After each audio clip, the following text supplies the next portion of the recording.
वैदिक math bye Jawahar sir के platform पर आप सभी बच्चों का स्वागत है। आज हम लोग देखेंगे रक्त का पार्ट 5, यानी पार्ट 5 में देखेंगे कि श्वेत रक्त कणिकाएं जो होती है उसके प्रकार के बारे में जानते हैं और उसका क्या कार्य होता है।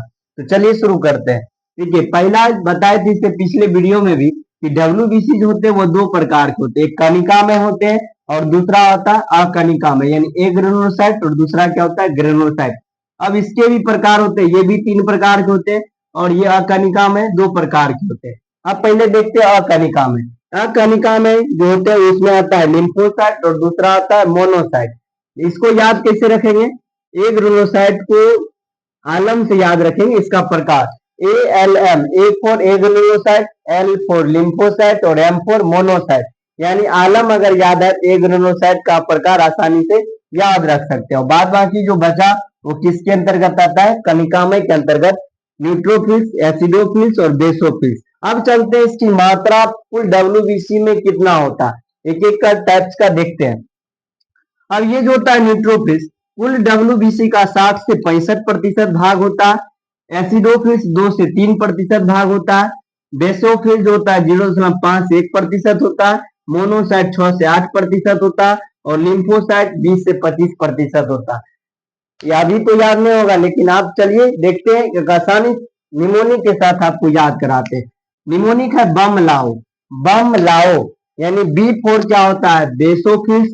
बेसोफिल्स की मात्रा सबसे कम 0.5 से लेकर के 1%, 1% होता है इसका मात्रा।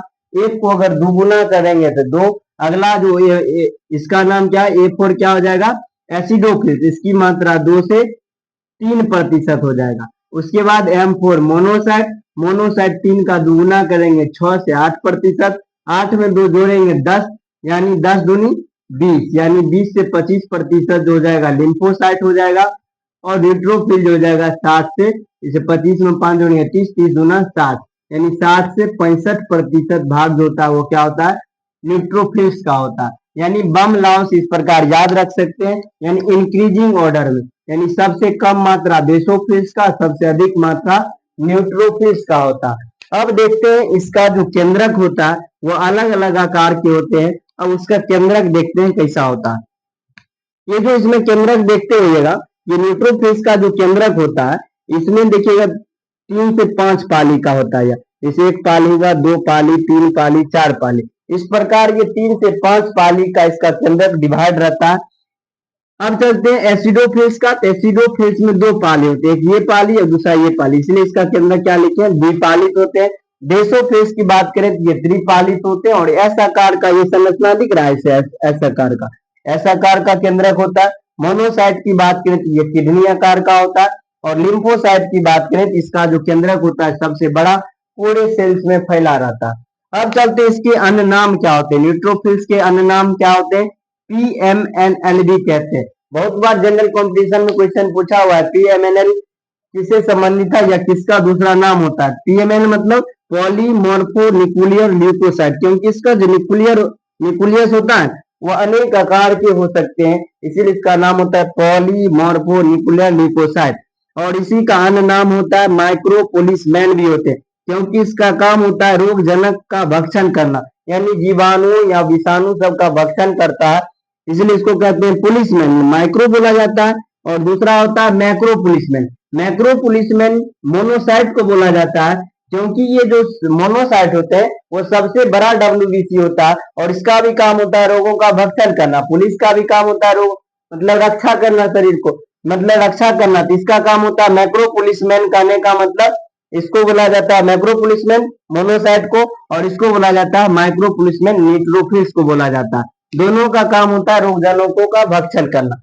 अब एसिडोफिल्स का दूसरा नाम होता है इयोसिनोफिल्स होता है। इसकी भूमिका जो होती है वो किसमें होता है? एलर्जी से बचाने में एसिडोफिल्स का काम होता है। A for allergy, A for acidophils, A for allergy से याद रख सकते हैं। अब बेसोफिल्स का काम होता है इन्फ्लामेशन से बचाना, यानी इन्फ्लामेशन अगर हो जाता है देखिएगा वहां उस स्थान पर पूरा लाल हो जाता है, क्योंकि उस दौरान वहां पर सर्कुलेशन बढ़ा दिया जाता है ताकि उसको बचा सके इन्फ्लामेशन से। अब चलते हैं लिम्फोसाइट। लिम्फोसाइट का काम होता है, कार्य क्या होता है? मुख्य कार्य प्रतिरक्षा प्रदान करता है, यानी प्रतिरक्षा प्रणाली इसका काम होता है। ये भी दो प्रकार के होते हैं लिम्फोसाइट, बी लिम्फोसाइट और टी लिम्फोसाइट। दोनों का जो निर्माण होता है बी लिम्फोसाइट और टी लिम्फोसाइट का बोन मेरो में ही होता है, अस्थि मज्जा में होता है। लेकिन एक का नाम देखे हैं बी लिम्फोसाइट, दूसरा का नाम है टी लिम्फोसाइट। आखिर क्या मतलब होता है? इसका जो बी लिम्फोसाइट नाम पड़ा है क्योंकि इसका जो निर्माण भी दोनों का निर्माण बोन मेरो, लेकिन इसका मेचुरेशन जो होता है बी लिम्फोसाइट का, उसका मेचुरेशन होता है, परिपक्वता होता है अस्थि मज्जा में, इसीलिए इसका नाम पड़ा बी लिम्फोसाइट। जबकि टी लिम्फोसाइट का उत्पादन होता है बोन मेरो, लेकिन इसका मेचुरेशन कहां पर होता है? थाइमस ग्लैंड में होता है, इसलिए इसका नाम होता है टी लिम्फोसाइट। आई होप आप लोग समझे होगा डब्ल्यूबीसी के बारे में। आज के लिए इतना ही, धन्यवाद।